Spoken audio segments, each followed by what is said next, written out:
Hey everyone, I hope you are having a wonderful day so far. I am just dropping this special little clip into all the episodes. So, no matter what episode you're listening to, this is actually pretty current as of July 2024. I wanted to come on here and just say a big thank you to Earworthy because the Life Shift podcast was just named the best overall podcast of the year in the first Earworthy Independent Podcast Awards. And you've probably seen some articles written about the Life Shift podcast before, written by Earworthy. And now he is launching from his online publication, he is launching these yearly winners of independent podcast awards. And these are specifically for indie podcasters. We are those that wear all the hats. We create the show. Some people write the show. We're producers, sound engineers. We troubleshoot all the tech. We do any kind of research if we need to. We host the shows. We distribute the shows. We do all the things that relate to our shows because we love it. And it's so nice to see my name in a list with some other amazing podcasts like Multispective, which won Best Life Lessons Podcast. Salad with a Side of Fries won Best Health Podcast. Bippity Boppity Business won Best Business Advice Podcast. And there are so many more. And so I just want to come on here and say thank you to Earworthy for not only doing these awards every year and just honoring some of us indie podcasters that sometimes feel like we're just shouting into the void, but we're not. We're just doing what brings us joy, and hopefully through that work it brings other people joy. In my case, for the Life Shift, I hope that each episode finds the ears that needed to hear it the most so that they feel a little less alone in their circumstance.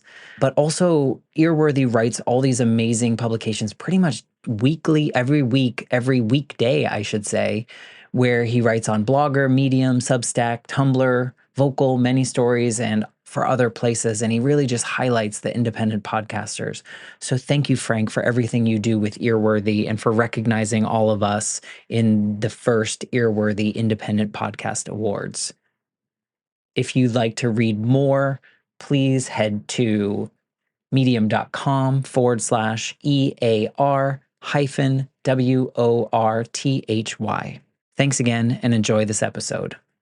I lost my best friend when I was 15 years old. He had cancer, and I really thought he would make it through, to be honest. Like, you grow up, and especially as a kid, you're 15 years old, you don't really understand death. It was kind of a shift because at 15 years old, and I was talking a lot of the United States with him. He was watching Friends with me. Like, it was kind of our little tradition, especially when he was going through, tough time to be at home. And so part of this, I was like, wow, someone that I love so much is not here anymore.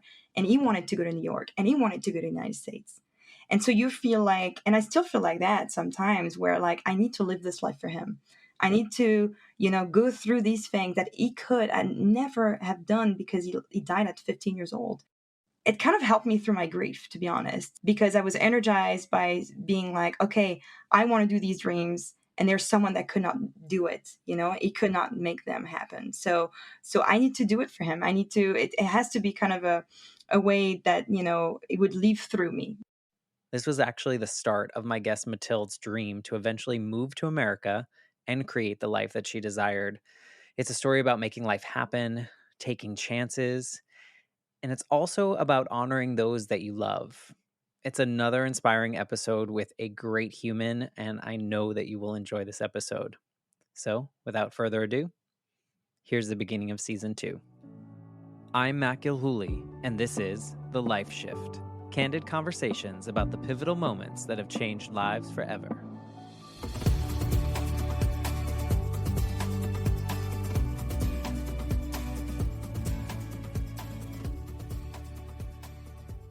Hello, my friends. Welcome to the Life Shift podcast.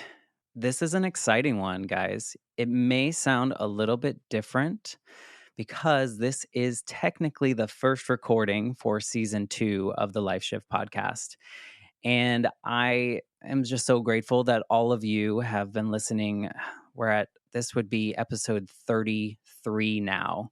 So as you know, I'm way ahead of recording. I've said it a couple times. So we're recording this on a very special day. way ahead of release. So when you're listening to this, it's already happened a long time ago. But today is September 1st, 2022, and it's actually the anniversary of my first major life shift. It's really kind of the birth of this podcast. 33 years ago today, my mom died in an accident, and that shifted my life completely. Like, I am pretty sure 100% a different person than I would have been had she survived. So I think it's really special, and it marks the first episode of season 2. So I am here with my friend Mathilde. We're going to get into her story and do our normal stuff, but I just wanted to just say thank you and let you know why this may sound a little different, and just share a little bit about the impetus of this podcast. So I have my mom to thank. And funny enough, I just thought about this.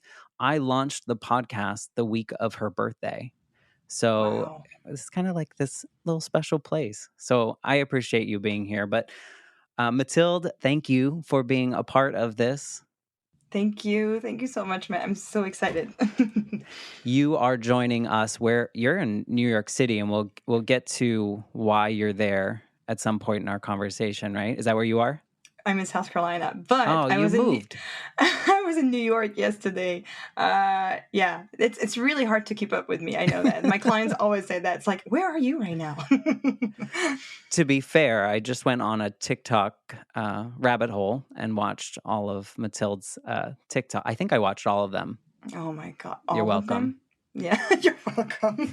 Well, at least I got one extra view for each of them, so that's pretty good. Uh, Exactly. So we met on LinkedIn, and I've been really enjoying LinkedIn lately. I've just really started the last couple months really engaging. Or have you been around a while on the LinkedIn space? Yeah, I was gonna say the same. I really just love LinkedIn. So I've been there since March, end of March, and writing really every day and connecting with a lot of people. And now I meet like 4 to 5 people every week from LinkedIn, which is awesome. Like it's just so great. So yeah, just like you, I've been really enjoying LinkedIn and meet really awesome people.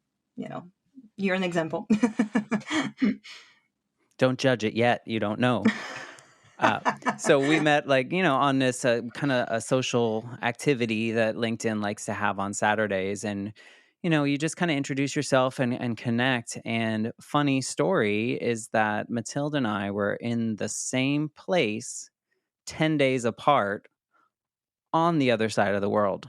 hmm I know it's crazy. So we were at the elephant sanctuary in Chiang Mai, which is right outside of Chiang Mai in Thailand. And you were there. I don't remember the dates exactly, but I think you were like May 14 or something like that. I was there like May 24. And it was like 10 days apart. And so I remember when we were on LinkedIn, you sent the picture in the comments, and I was like, oh my God, but I've been there. And then you said the year and the date, and I was like, oh, that's crazy. So yeah, that was quite a coincidence. I just remember you're like, oh, yeah, and we wore these strange outfits and Yeah, we you got in remember the mud that? with the elephants and fed Yes, them all sorts of stuff. That was a great experience. it was beautiful. I went to Thailand with my episode 4 guest, Adrian. Oh, And funny story is that we took a class in college together, maybe 15 years prior to that. And we hadn't seen each other since. And we weren't really friends, like that's incredible. good friends.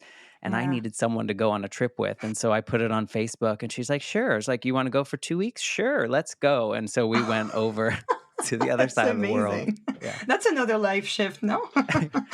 It was amazing, and Yeah. I'm glad you got that experience because I'll never forget going and hanging out with the elephants and just checking out Chiang Mai. And we went to Phuket and we went to Bangkok as well Yeah, I can't wait to go back. I can't wait to get there.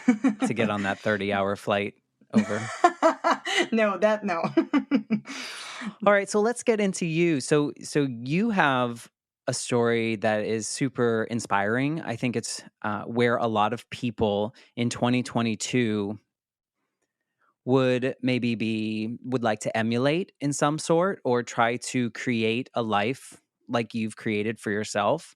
And naturally, our lives take these directions based on decisions we make or shifts, right? Like my mom dying, my life totally went in a different direction. And so before we talk about like your major shift, maybe you can give us an idea of what life was like before that. Kind of paint the picture of who you were. Yeah, and also the life in France, because I feel like a lot of people that listen to that, don't, you know, you don't really realize what life in France is. It's very different, Right. than US. So yeah, I guess I have great parents. I grew up in a family very much loved, so I don't have to say anything about this. I don't have any trauma or anything like this. But one weird thing about me growing up in France was I was really attached to the United States. It's very strange, but I don't know if it's the culture, the fact that we have so much access to the American culture by movies and TV shows. And trust me, it's like everywhere in France. People are like, oh my God, it's like, oh, you guys celebrate Thanksgiving. Like, we don't know what it is. It's like everyone is so like amazed by the US. So I guess part of me was also, kind of, in this whole fanatic, of the US for sure. But there was something else. And so when I was 11 years old, I was starting to talk to my parents saying like, oh yeah, I'll probably move to the United States. My dad's like, where did that come from? Yeah, you're It's 11. like yeah, exactly. You're 11. You don't know anything about life. But it was really funny because my whole teenage years was about thinking about the United States, a lot about New York. I was watching Friends. I was like a huge fan of the show, and it's a whole this whole kind of atmosphere that I grew up in. So very very. I would say, life that was very peaceful, I would say.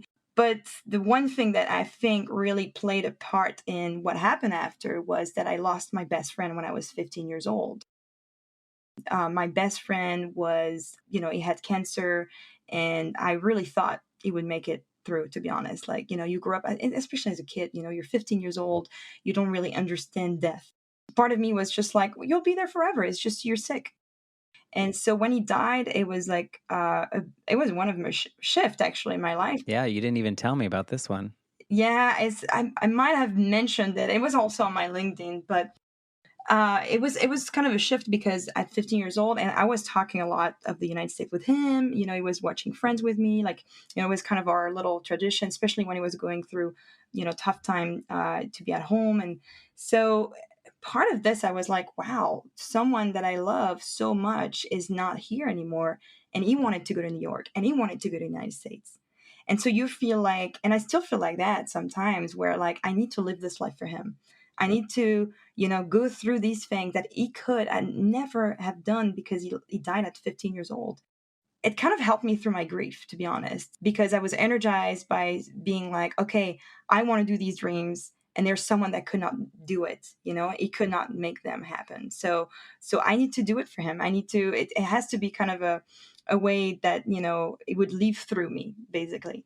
And so, yeah, so that was life before. And then, after that, I went to high school, and in high school, I was starting to bothering more my parents about, hey, now I'm an adult. Like it's like, oh yeah, I'm 17 years old, mom. I can definitely, Certainly moved to New York. No big deal. yeah, exactly. Like I can move to New York, right? So you guys have the money for that. So actually, we're laughing about that, but that kind of what happened is like at 17, I asked my parents if I could do an English program, which actually was great also for school. So it was a perfect way to be like, hey.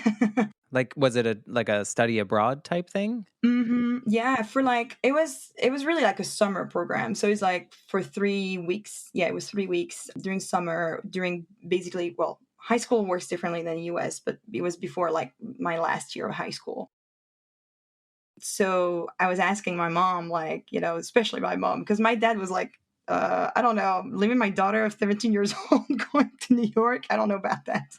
But my mom was like, yeah, you need to dream. You need to do your trips. And she's very much like that. So I was like, Mom, please, please, that will be my Christmas gift, my birthday gift for like the next 5 years. So I left. I was 17 years old, left for this summer program. And that was my first time in the United States. Arrived in New York, and I always remember that I arrived there and waiting forever in the immigration line, and then get out there and use a payphone to call Mm. my parents to tell So now them you're like, dating yourself. yeah. No kidding. So I'm like taking the payphone and I'm like, all right, I need to call my parents. So, all right, call my parents. It's 2 a.m. in France. And my parents, okay, you sure you're okay? You sure you're fine? I'm like, yeah, I'm just waiting for the cab to come pick me up. And I was going to a host family, which, my parents were a little bit more reassured about that. But it was all the way to Brooklyn and I was in Newark, which is like you have to cross the entire city before you get there. But we're on the phone and they're reassured and it's okay. But fun fact is, when I came back, and probably month after, I never knew that, but my parents were actually crying and they were so scared because they didn't hear from me because it took so long on the immigration line. I never knew that until like months later when my mom was like, well, we just want to tell you that we're very happy you did this, but our nerves were probably killing us there. And I was like, what? You guys felt so reassured. And I'm like, that's the beauty of parents. Like being able to take so much on yourself like that. I was like, wow. When you came over here for that first time, how, like, what's the percentage that it matched what you thought New York or America would be like? Oof, hmm. Because I feel like, we watch Americans watch things in France and Paris, and we're like, you imagine it, and then you talk to people that live in Paris, and you're like, well, certain parts of Paris look like that. Yeah, certain parts, the one that you can afford. Yeah, and if you watch Emily in Paris, everyone is asking me about that. Like, Everyone lives at the Eiffel Tower. yeah, exactly. Everyone lives at, like, there's a French chef that is beautiful, like two floor down, and it has a beautiful restaurant that you never pay for when you get there. Yeah, how did America fit? I would say very closely to what I was picturing. The only thing I think that I was a bit of a cultural shock for me was, oh, it's a big city. So it's actually like a subway and it stinks and there is, trash and there's crazy people on the street, which is still the case, by the way, still like that. So I think for me, it was kind of a, you don't, there's a part of New York that you don't see, of course, in movies. And, unless you watch, like Law and Order. Right. but but otherwise, I feel like it was very, yeah, I was really much in my mind of the Friends cast, and everyone has big apartments and live in Greenwich Village. So it was a little bit of a cultural shock for sure. Yeah, it's always interesting to me because you talk to a lot of people that have moved to the United States from somewhere else, and there's that American dream, or like you have this picture in your head. Imagine if you had moved to like Kansas. It Yeah, probably would have well, been a little different for you. I have another story for you. I lived for 6 months in Missouri, if you don't know that. It's coming later for the next shift. Yeah, so Yeah. you got your taste of America. You went Hmm. back. Was it solidified that you definitely needed to come back? Was that in your Yeah. head like you had to? Oh yeah. So when I arrived in New York, 17-year-old, I mean, what do you know at 17? It's not. But when I arrived in New York, the energy, the people, and I met some amazing people. One of my closest friend was my bridesmaids actually at my wedding. I met her during this trip when we were 17. So, it's like I really like I have such a strong, memory of also New York in this way. And so, yeah, the energy of New York, I was in love. I just definitely fell in love, and I was like, okay, I want more. I want more. I want a career. I want a life. And people were like, oh, poor you. It's gonna be so tough. The visas are impossible. Everyone was telling me that, like, the visas are impossible. You're never gonna make it. Making in New York is so tough. Everyone was telling me this. Either it was on the French side or even Americans were like, well, it's going to be really tough. Especially French people living in New York, because we're not known for being the most optimistic people on earth. Do you think that all those people telling you that it was going to be impossible made you fight and want it more? Are you Yes. that type of person? Yes. I'm like, oh, really? Well, let me show you. So, yeah, no, for sure. How Definitely. long did it take you to get back? Or what made you come back? So it took me, so I was 17, and then I came back when I was 21 in Missouri, as that was a study, like a exchange program with my university. And I stayed there for 6 months, but that was a really big cultural shock for me. Oh, I'm And sure, yeah. yeah, and I went through what we call the homesick thing that happens to expatriate people, which is like usually 2 or 3 months after you arrive, I went through hard because I mean, you need to have a car. I was like a little bit off campus, and everyone that I was meeting was, people were extremely nice. It's not a problem on that, but the culture was so different that I felt like I was the outsider. And thank God that we had other people coming from other countries, and we were a lot of internationals. Because if I was, the only French person, it would have been really, really tough. But outside of that, it was great. It was fun. It was just this time, that adaptation, that was hard. But then also told me one thing. It was like, oh, Mathilde, you're ready. You've done your cultural shock. So you're ready to go to New York after that. Like a soft landing. Yeah, exactly. It's like, oh, we're starting nice now, or you're going to get your cultural shock here, and now you can go to New York. So that was when I was 21, and so during that time, I flew to New York, and I went there, and I interviewed for the internship that I was looking for, and I mean, I was obsessed by this internship. The moment I heard about it, which was even before I left from Missouri, I knew it from like the school I was in, someone that did it, and I was like, okay, I want in. I want in. It was a company that is actually named Sud de France, and it's all about south of France, French company based in New York, and they were helping companies to actually move their services and products to the United States. So for me, it was awesome because it means working with wine, working with food, working with the French, all the things that I love about France in the United States. So perfect job. So I was definitely fighting for it. It doesn't hurt that you knew French and English in that sense, right? Exactly. And, it was about the south of France, and my family is from the south of France. A big part of my family is from south of France. So I also knew this culture because, trust me, France is very different in different Right, part just of like France, America. just like America. So you had to know also kind of like some of the subtleties, of the culture and things like that. So that was when I was 21. And so I fought for this internship in a way that you have no idea. Like, I was writing emails to the director in France. Like, every week I would write an email. I would try to call. I would try to call again. But the New York office already wanted me. So it was awesome. The problem was in France, where they were a little bit blocking because they had to sponsor me a visa. And we knew that was the hard part for a lot of companies. So that was where, I was like really putting all my efforts in it. And so when I went back after Missouri in France for a summer job, I was supposed to have this internship starting in September. No answer until July, where finally someone answered, like, oh, you have to come to see us in the south of France to show us that you're actually motivated. Like, do the interview really face to face. I'm like, okay, no problem. I will do it. I'll be right there. And that interview was actually an interesting interview because the director was really trying to make me feel a little bit, like unsure. He was really trying to test me. And I was there, big smile, just came back from the US. So, I was very sure, and I was just going for it. I was really showing how motivated I was.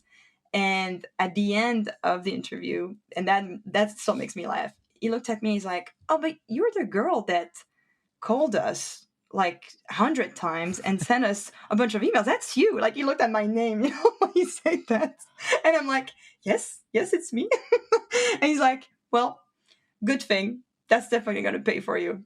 And that's all. And that's how I knew I got the internship. And yeah, and so a few months later, that was time for me to go to New York as an intern. So that was my real first time discovery, which was yeah, it was an unpaid internship, by the way. Oh, So wow. Welcome to so America. welcome to America. So I had to have some resources. I had to work on weekends. I had to work in wine stores doing wine tasting because I was learning about wine and teaching wine. I had to work on weekends in wine stores all over New York, and they were paying me with a gift card because I could not be paid. Oh, right, because they didn't want to sponsor you. Right. Yeah. So it was such, I remember all these gift cards that I would have that would pay me for my food, that would pay me, for transportation and stuff. So it was an interesting time. I'm wondering, were you this much of a go-getter like throughout school? Did it start when your friend died? Was it from birth? Like, have you always been like, if I want it, I'm gonna make it happen? Yeah, I would say so because my parents always, they still tell me this right now, when I call them and I'm like, oh my God, I just left my job and we're travel the world. What are we doing? And my dad's like, oh my God, you know exactly what you're doing. So I feel like, yeah. So I just feel like I was probably like this. I have a hard time to remember exactly when I was a kid, but I remember usually being kind of the leader, like I was always like the one starting new things and new classes and new communities. I was always kind of and we were calling me when I was doing acting when I was a teenager. And I was remember my teacher saying, oh, you're just like the engine, that is like, taking everyone with you. And I was like, really? I never saw myself like that. So yeah, I think it was like this for a long time. And the fact, that I saw things happening when I was doing that got me into, this mood of, No, I think it's interesting too, coming from like I grew up, my parents divorced young and then, or when I was young, and then when my mom died. And so I've kind of always been in a family that was somewhat fractured and there was a lot of fear in trying new oh, things. But yeah. from what you say, like with your parents, it was almost like you had permission to try things. And if it didn't work out, so what? Right. Like you were able to, and that probably pushes someone Mhm. like you said, you saw things like you tried it, nothing broke, things were Yeah. progressing, and then you were able to do it. Because I feel like as an American in my situation growing up, I don't know that like I would have dreamed to go to a different country, but I don't even know if I knew there were other countries out there. Like I feel like I was Welcome very to sheltered. America. Right. I was very sheltered Yeah. and I'm not sure that it was like I felt like Americans had a very prescribed upbringing, right? So many Yeah. Americans, I feel like we were conditioned to go to high school, then you go to college, then you get a job, then you create a family, and then you just work till you die, right? Is that different in France? Oh, yeah, very different. And actually, we talk about this often with some of my friends, because I was hanging out with a lot of French people in New York, and especially in my office too. And we talked about this recently, actually, because we just realized how much when you're a teenager in France, you already travel because France is a small country. Europe is all around you. Especially now with the Schengen area, you can just travel without, a passport between, France and Italy. It's just basically the same area. So I feel like we been taught very early that you can go anywhere. There's no problem. And that's the biggest difference with the US actually, is like we definitely work to have a nice life. And I feel like in the US is like you have a life to work. And it's such a different impact. And I see it being married with an American. The way is, and now I mean he changed a lot, but I've seen it by the way he was talking about his work and his career and how much it was impacting, his identity and stuff like this. And I was like, wow, I never thought like this at all about myself. And I've never seen any of my friends or my family thinking like this either. So I feel like that's probably the biggest gap. And so I feel like I grew up in a family too, but in a mentality where you can do whatever you want. We also a country that has, a lot of help towards people. So like for example, if you want to start creating a company and you leave your job, you'll have some unemployment help that's going to be quite important compared to the US. So whatever, people will judge this good or not depending, what you think of this, but at least I feel like for a lot of people changing life and actually do something that has more purpose, you actually have a better chance to do it, I think, in a country like France, because we give you a little bit more support. That's the way I've seen it, at least.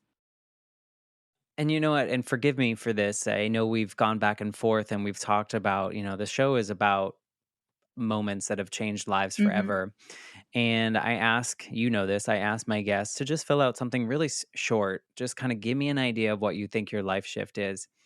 And so as we're talking, I'm wondering if your life shift is actually when your mom said yes to that Mm. 17-year-old version of you to come over here. That's so interesting. Yeah, I Because I never thought feel of that. like, I mean, sure, the 11-year-old version of you, you were 11, right? Like, Yeah. who believes an 11-year-old. But a Mhm. 17 is an almost fully formed person, right? That has legitimate thoughts. I Yeah. mean, maybe not the best ones, but I'm wondering if me saying that out loud, Mhm. does that make you think that like that was the like if she had said no, I know. is there something different? It's so interesting. I never thought of that, but when you say it, it makes so much sense. I think you're right. That could have been the shift because yeah, if she would have said no, I don't think. I mean, I probably would have tried differently because I know Right. You myself. would I have would had have, to wait till you were yeah, I would have, but older, I would have right? waited, and I maybe would not have had the experience I had at 17 that I needed to actually push me even more and like really forward and give me like give me basically the confidence to actually keep going. Yeah, that's I love it. It's so cool. I love thinking of it this way. Yeah, it's interesting because I think we all, I mean, as humans, unless we're really sheltered, we all have like moments that could have gone one way or another, right? That's every day. We make decisions that can change. And sure, we're about to go into you moving to New York and a bunch of things happened. But part of me in this early part of the conversation really feels drawn to that moment of permission to like send a 17-year-old over to a foreign country to get into immigration lines and cry your eyes out while Oh like, my god. is my daughter Yeah. alive? There are no Yeah. cell phones, like Hmm. so I'm Yes. wondering, and so let's put that in our Yeah. brains and think about it. But tell us about like when you got here. I know on that form that we talked about, you moved to the States, but then a couple things happened in a row that kind of Exactly. So I moved this time as an intern. That was a whole experience. I stayed for a year, and it was, I mean, it was amazing. But after this experience of 1 year as an unpaid intern, I still wanted to go back to New York. But this time I wanted to have a job. And so I went back to France because I had to finish my master degree, international marketing. And then I also, wanted to spend a bit of time in France. And to be honest, like the shock of, we talk about often about expatriate, but we rarely talk about impatriate, which is basically people coming back to their country after they've been expatriate. And it's tough. It's really, really tough. And so after I came back from New York, after this whole year of internship, where basically I was, I, I had like the best year of my life, at this point. I was like, okay, I need to go back. It's amazing. I need to go back. I need to find a way to find a work there this time.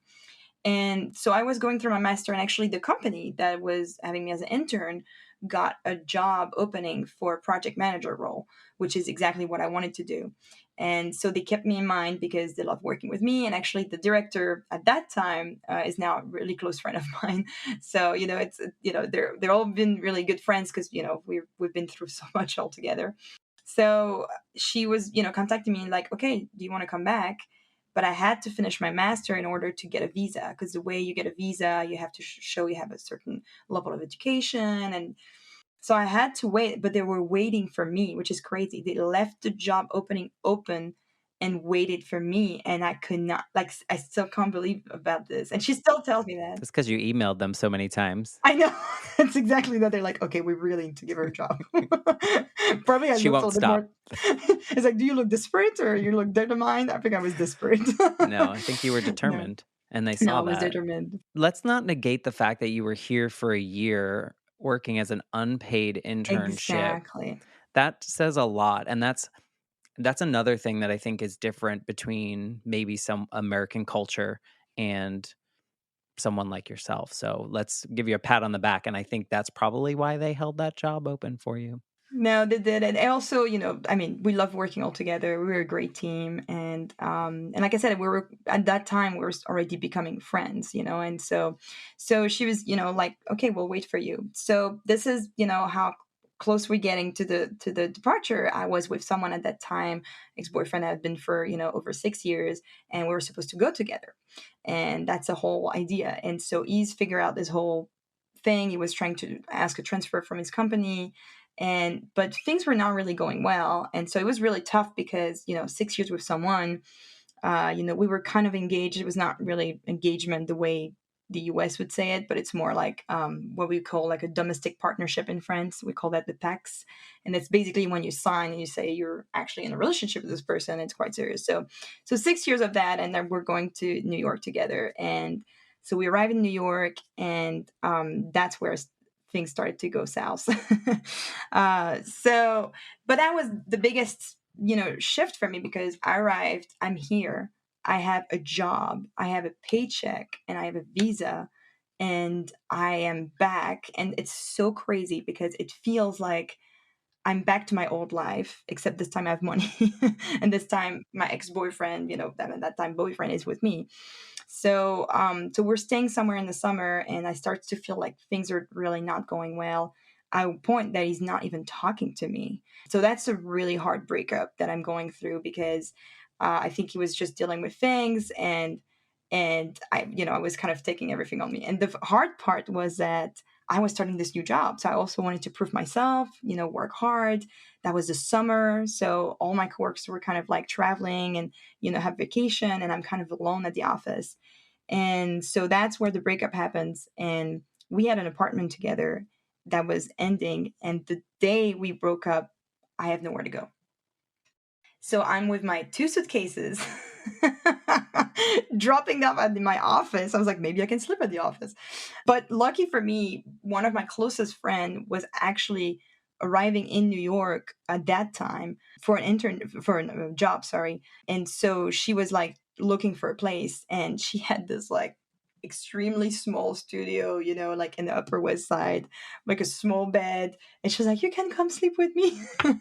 So it's like me with my two huge suitcases coming in this very small place, and sharing the same bed with her for a month, not knowing where I'm going to leave. Definitely, I mean, my paycheck was really small still, because, I just started. And so it was very scary. I was really in this moment where I was like, okay, this is why I left France, and I left everything that I had, because that's what I did. I left my family, my friends. I didn't know when I was going to see them. It was really a scary time. So I was really trying to like picture, like, okay, you're in New York. That's great. That was your dream. Remember, remember, Mathilde. This is what you wanted. So this is where the shift is happening at that moment. A moment is like, what am I doing? Because I was literally crying every day. My heart was broken, but at the same time, it was the best place I wanted to be. But I felt like, things were just going too fast. And I remember calling my dad, and my dad said, "You want to come home?" And at that point, I said, "No, I can't. I can't go home." And my dad's like, "Okay, good. Tell us when you need. Tell us what you need. Tell us the support." And so I was calling my parents every day, calling my brother. My brother was like enraged. He was like, "What? You brought you here, and then you just leave you like this in the street?" I mean, the whole rage. And I was like, "That's fine." And I was not even mad, because it was like I prefer that than being in a relationship that makes no sense. So, but it was more like the aspect of, what am I doing? I'm basically by myself in a city like New York. And so crazy thing happened. And so we're, living with my friend, and things, start picking up, and I'm trying to find a place, and, I'm trying to see the positive sides of things. But the crazy thing is, a few weeks later, I meet someone. At that time, I'm like, there's no freaking way I'm going in another relationship right now. It's like, you can forget about that. I don't want to hear talking about men. It's like, I don't want that. But yeah, so, life happens this way. It's like, hey, that's the worst moment ever, but take it. So I actually meet my now husband, and, with, friends. And I mean, I can't tell the story as good as he says it, but he basically said that we were going to a Labor Day weekend, and he was in a hot tub with his friends. We had common friends. That's how we met. And this car arrives with four French girls coming out of the car with the most stereotypical job. Like, it was one working the wine, one was working in fashion, one was a professional dancer, one was selling like, truffle to high-end restaurants. And he's like, they're just pour themselves out of the car. We're all dressed up, which for us was just like, we're going a weekend. So we're all having those nice dresses, hats, and, and he sees us arrive. He's like, I understood right now that my life was about to change. So yeah, so that was a big shift, because after that, even if I didn't want to be in a relationship, we still, hang out together, and we start, and actually, we met more people, and I think it, whatever we can think of, even if we don't want to be in a relationship, you have this new person in your life that brings you the support, because he was also going through a breakup. So it was an interesting time, You were and building community. exactly. We're building our own little group of friends. Oh my God, group of friends. So it was fun, and we're traveling a lot every weekend, and we're doing a lot of stuff, and yeah, and we end up falling in love. So that was definitely a story. So, what was the time period from when you landed in New York that time and when you met your now husband? About 3 months, I think, or 2 months and a half. Yeah, something Yeah. like that. So, it gave Yeah, you the time to freak out. And then it was like, surprise, yeah. this is the reason you should stay. Exactly, and that's the reason that the whole relationship you had before had to, like, end up, like, right now, because you need to realize that there's something else, there's someone else. Yeah, yeah, for sure. What kept you from just running back home? To be honest, it's gonna be really hard to answer, because I really felt like it was something deep inside me, like, it was something in my heart that was telling me, like, "You stay," like, "This is home. This is home now." And it's still crazy for me when I think about that time, and I tried, to the emotion is still here. I can feel it. It was so like, no, there's no way I'm going anywhere. This is where I belong now. That was kind of the feeling. Part of the reason I asked is early on, you were talking about your friend that passed when you guys were 15, and you said like there was part of you still now Yeah. that you do things in honor of your friend. Do you think any of that was sitting Yes. there? Like you had talked about it, and you now have the opportunity that he will never have. Yeah. And so it's like, I can't give up yet. So part of that story actually is that during that summer where everything was really, kind of, crumbling in front of me, I remember praying a lot at that time, and I was just like kind of like talking to my guys up there, and I was like, come on guys, I need a little bit of help here.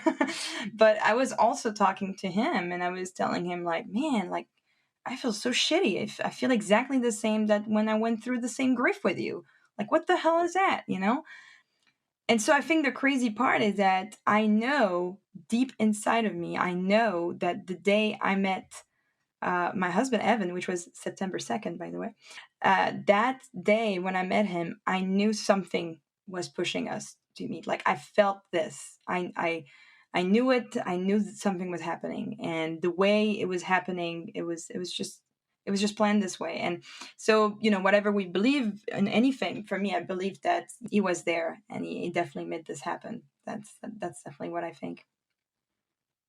Okay, so I'm going to go off on a tangent again and think that, early on you talked about kind of this idyllic, fanatic obsession with America, right? You had this dream Hmm. picture in your head that you were going to be a New Yorker and you were going to be Carrie Bradshaw or whoever you were going to be.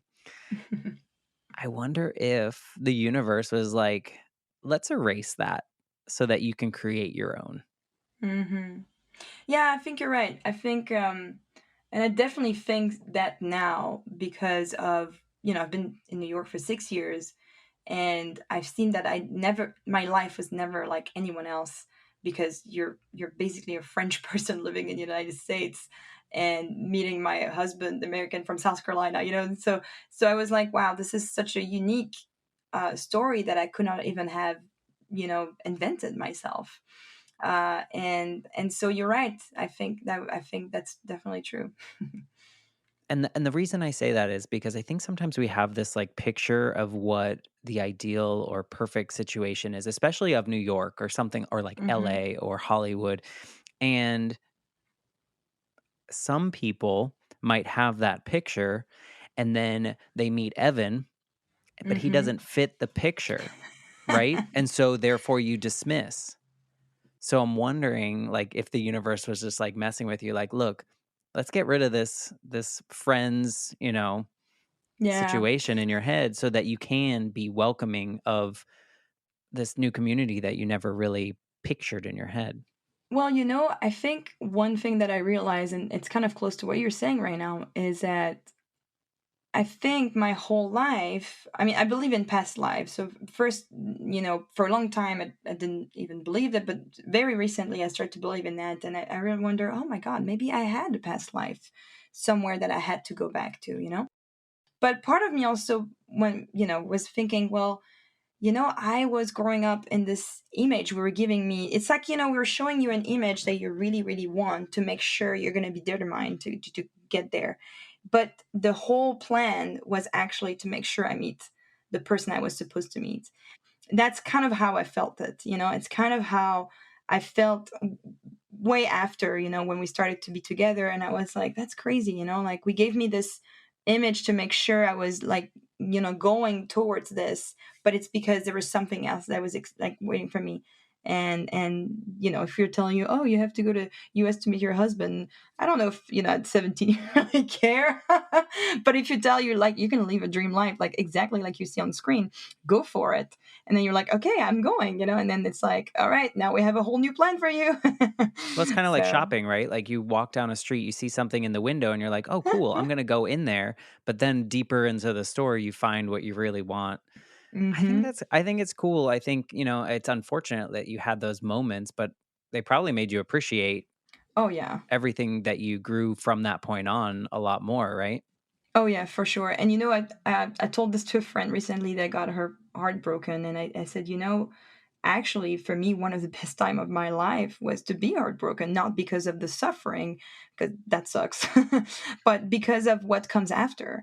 And when you love again, and when you have hope again, and when you think about all those beautiful things, and then you rediscover someone else with a new eye, then you realize, like, wow, actually, this is awesome. Like, I've been so bad the last few weeks, but now I feel so good. And it's like this, gap of sensation and feelings is really what actually, and that's why I believe like sadness, fear, suffering, unfortunately have, their place, in our lives. It's because we need them to compare what the beautiful things it's coming after. So, yeah, I agree. And a lot of the people that I talk to, especially those people that have their episodes that are more centered around something more tragic, most of the people, including myself, are grateful for that tragedy, for sure. which I is agree. is very weird to say, right? Like I'm not No, it grateful is. that my mother died, No. but this version of me is grateful for the experience that I've had because of it. Exactly. So Mm. I agree. That's like these people that live up here all the time, it's probably not that pleasant, right? Like to us, it might look great. Like they're always happy, but maybe they're not because they're not No. experiencing those highs and lows. And I know that when we originally started talking about this, there were like multiple points. And, in interest of time, we're not going to be able to get all to those. And your life No. is fascinating. But I think what's most fascinating to me, and I'm going to keep going back to it, is the idea that you were free to create your own destiny. And I don't think that a lot of people listening to the Life Shift podcast grew up that way. No, yeah. No, I agree. And Mhm. I think that because your parents or your upbringing or your country put that in you and said, "Hey, whatever you want to do, go for it. We support you." But it's funny because that's kind of what I'm doing now for people, it's Right? like You're I bringing I France to them. yeah, I love them. Yeah, I try to it's You're bringing your upbringing to them. Yeah, why don't you tell us? I mean, so here we'll fast forward a little bit. You got really successful in your Yeah. job in New Yeah. York, and then you were like, "You know what? I want to create more of my own life." Mhm. Right? So what do you do Yep. now? You left that corporate America to do what? Left, yeah, it was a tough decision, but I left it because I wanted to create my own business. And part of me was, I was doing a job where I was helping people to come to the US. I was helping them to, sell their products, sell their wine, their foods. It was fun, but I always felt like I was not helping enough. I always felt like I was, yeah, okay, I was helping on administrative things, I was helping on networking, but it was not enough. I felt like I wanted to help more. So part of me was like, okay, I should probably try to just build my thing. And you have to think that at that time, that 2020, COVID happened, and I was, applying for a green card because I could not work next to my other work. I was not authorized. I could only work on my company. My visa was only attached to my company. But because we were married, I started to have the green card. And so the green card kind of opened up, new doors. It's like, okay, now it's kind of like, the perfect door to like, whatever you want, because you can do whatever you want with a green card. So I started to think, okay, let's start working, like start thinking about ideas on how I can do this. I started to work online for companies doing project management, because this is, kind of what I was doing also, is like project management. I was helping, any CEOs or companies online to take decisions. I was advising them. And I thought, okay, that's fun, but I want to go deeper. Like, I really want to help people on a certain level. And it took me a little bit of time. It's really this year, beginning of this year, that I started to help people more in coaching and really, really focus on what is your dream life? What is your dream plan? What are the things that you want to create? So if it's a dream business, we can do that. But if it's actually a lifestyle, which I'm going right now towards to, what can we do to make this happen? So I have a few clients that I started to work like that, and I love the way we were working together, the program, and I was seeing the pain points. I was saying like the problems that a lot of people are having. So one of them was allowing themselves to dream, allowing themselves to be able to do that. A lot of the people that I've been talking to, not necessarily clients, even people I met on LinkedIn, are like, oh, I don't know, I never really thought about it. Yeah. I mean, I honestly think that Americans, just like we weren't taught to dream, Yeah, like exactly. But it's kind of what my husband outside of was a telling me box, too. right? Like, Yeah, yeah, exactly. It's like, oh, you can dream for your best career and the best 401k. The best 401k option is what you can dream. I mean, honestly, it's true. I feel like our dreams were like, here's the top shelf. You can choose one of these 20 things, and Yeah. there you go. That's your realistic dream life. Go. Yeah, no, exactly. I think, and I talked about this recently. I was like, what if we were actually teaching kids at school what is about, like, a dream plan? And it's not just telling kids like what kind of job you want, because that's the kind of question we ask you when you're a kid. Oh, what kind of job do you want to do? But we don't ask you, what do you want to be, or what are the things you want to do, what are the things you want to explore. And I think it would be so much worth, for our next generation to actually ask them, like, what do you want to do, like, not as a job, like just in life. And you see, if you ask kids, they will give you the most beautiful and genuine answers, because I want to be a that's what a kid dragon. is. Yeah, exactly. I want to be a dragon. Yeah, yeah, exactly. But it could be anything, like, because they don't have the limit. The limit is coming later on. It's coming later on in life because, well, there's a problem of security where people feel like, oh, I need the money for the security, especially in a country like the US, where it's really definitely like the strong message we're sending to people. And I'm trying to teach people, saying like, hello, security does not exist. It's totally false. The only security that exists is you. So it's your mind, it's you, it's your heart, it's your reason. So by starting to teach, these, different pain points to people, like showing them why they exist, and people start understanding like, oh wow, you're doing it, so I probably can do it, and some other people have been doing it, so yeah, you're right, maybe I can. And that's really where I want to work in, is like inspire people to do more of what we're going to do, which is, for the, living your job, create your business, travel the world, if it's your thing. But for some other people, I just talked to someone recently on LinkedIn. It's like, oh, me, we're going to leave our job, buy a farms, and become self-sufficient, and we're going to have this beautiful, farm will welcome people to. I thought that was amazing, but she was already dreaming when she was saying that. And I was like, okay, so that's great, because you're actually allowing yourself right now to think way bigger than just the routine and the career job. That makes me think of episode 16. I believe it's episode 16. My friend Jenna, her and her husband left a corporate America job that, like, everyone would be like, why are you leaving? Look at that salary. They sold everything. They bought an RV and they started traveling the country Awesome.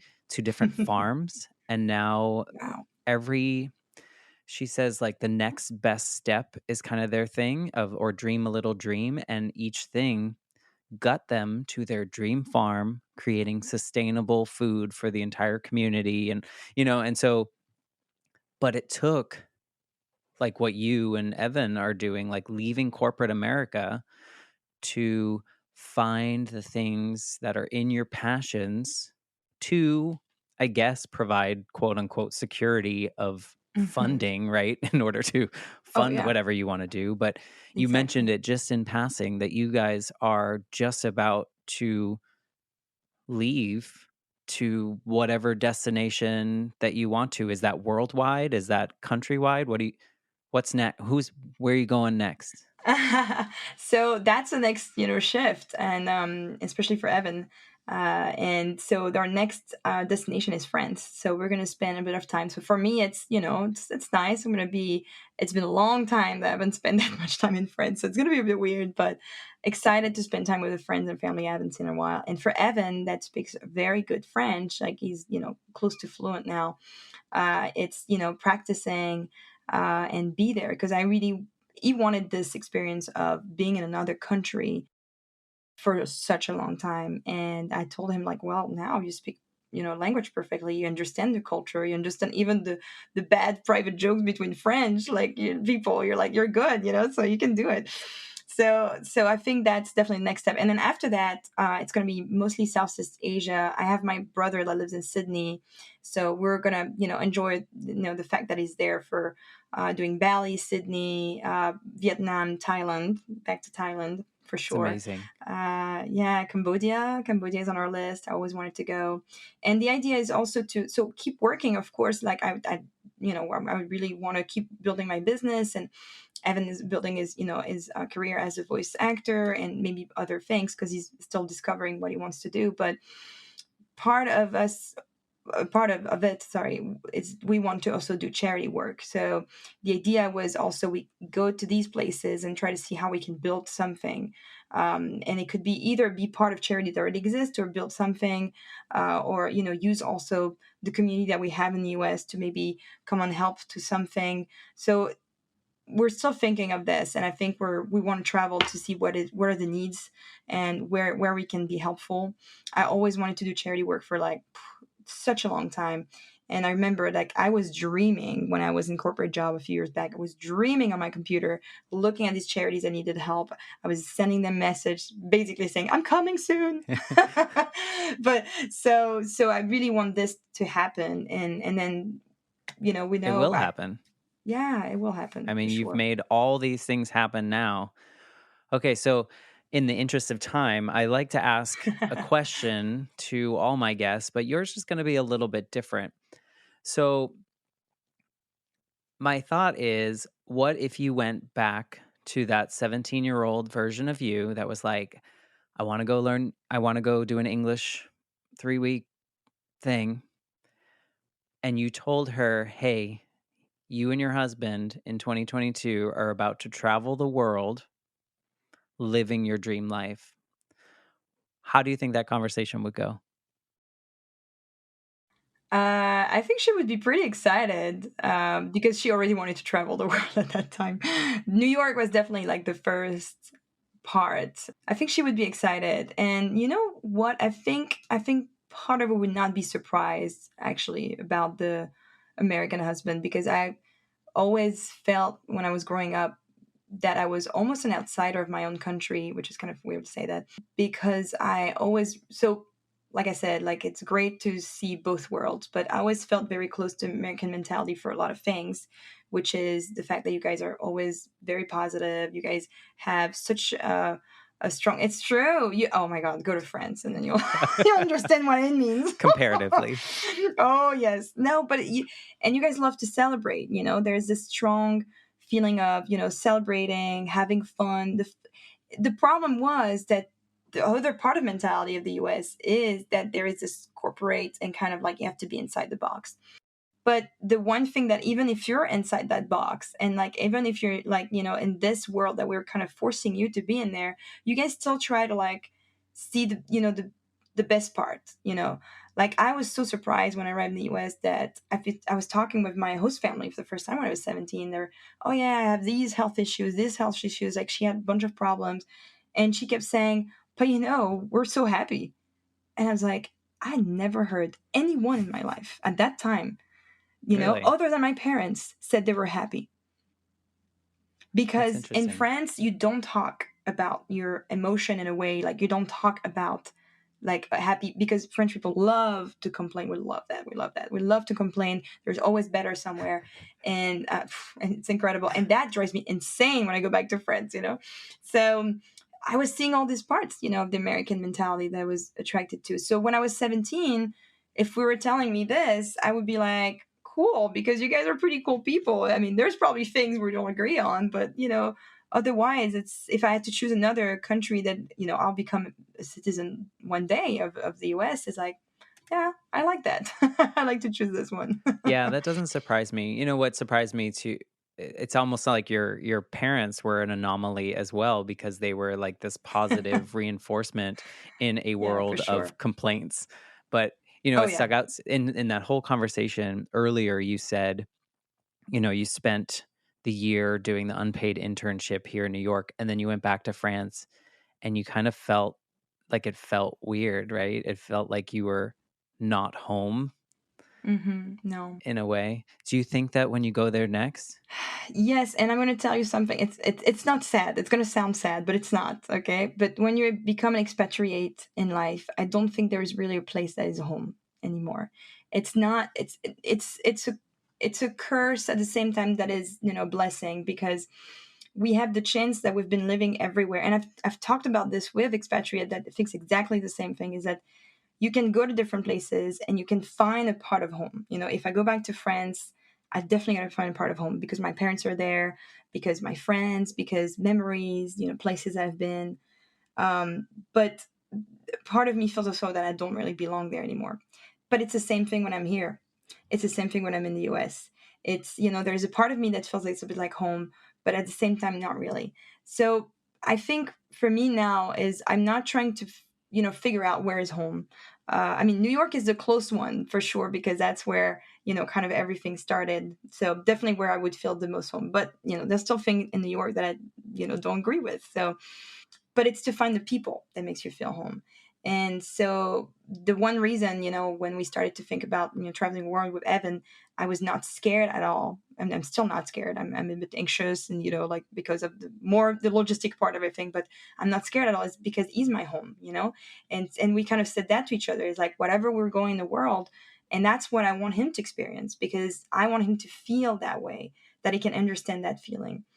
And so it's pretty beautiful at the end. It's just it's also you're always outside of your comfort zone, so I guess that's probably why you never feel like you're home.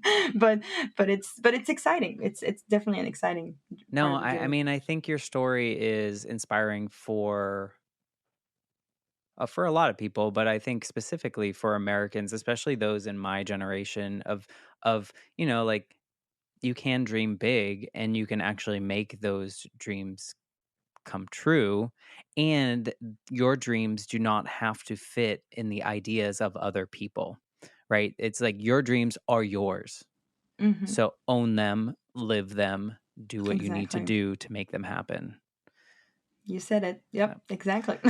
Well, I appreciate that you gave me this time to hear your story and kind of tell you what your life shift was, even though it may Thank be you. multiple areas. I'm so Hmm. honored that people come on here and trust me enough to share their story with everyone. This was the first episode of season 2 of the Life Shift podcast, and I have so many more recordings coming up. So just stay tuned every week. If you're enjoying the show, I would appreciate a rating of 5 stars and a review, which Mathilde did for me. So thankful for doing that as well. And that was before we even knew you were going to be on the show. So I It's true. appreciate Yeah. that. I love that show. Now it's great. I mean, you're doing a great job as a host, but also it's a beautiful show to get inspired. And that's why when you invited me to be on, I was like, "Whoa, that's awesome! I feel so flattered." So thank you. You are most welcome. And I told you this earlier. My mission for the show is that each episode finds the ears that needed to hear that Hmm. story at the moment. So if That's true. one person hears something that like sparks something or makes them feel less alone or provides some kind of community, then we win, Exactly. right? Yeah, I You know, 100% agree. there might be Hmm. someone listening to your episode right now that is like, you know what? I've always wanted to do XYZ. I'm going to do Yeah, it. I'm gonna do it. Yep. Exactly. Yeah, and that's exactly why I've been on LinkedIn so much lately is like I realized that by writing my stories and inspiration, people comes to me and like, wow, you said that and it resonated and now I want to do this. How can I do it? You know? And I'm happy to, take some of my time to give some tips and direction and pointers and of course to coach if someone wants me to. But it's so beautiful to see that we can inspire by just being there, and tell stories. So yeah, definitely grateful. Yeah, it's nice to be yourself and be able to Mhm. inspire others without like trying, right? Just Yeah, keep doing what you're exactly. doing, my friend. I'm Thank so you so glad that we much. got to learn more Yeah, me about too. you, and Thank you. thank you. It was fun.